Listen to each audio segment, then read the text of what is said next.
তাহলে আমরা দেখছি ডাকসু নির্বাচনের পরে যে ডাকসুর মাদকের আড্ডা ছিল, যে ডাকসু বেশ্যাখানা ছিল, সেটা ইসলামী ছাত্র শিবির পরিবর্তন করতে সক্ষম হয়েছে।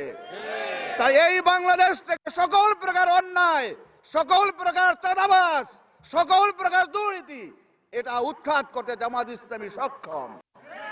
তাই আমরা আপনাদেরকে আহ্বান জানাচ্ছি, আপনারা ধৈর্য ধরে যত ভয় ভীতিকে উপেক্ষা করে ইমানের শক্তি নিয়ে, কারণ আমরা যে কাজটা করি এটা ইবাদতের কাজ, আমরা রাজনীতি করি আল্লাহর সন্তুষ্টির জন্য, পরকালে নাজাতের জন্য।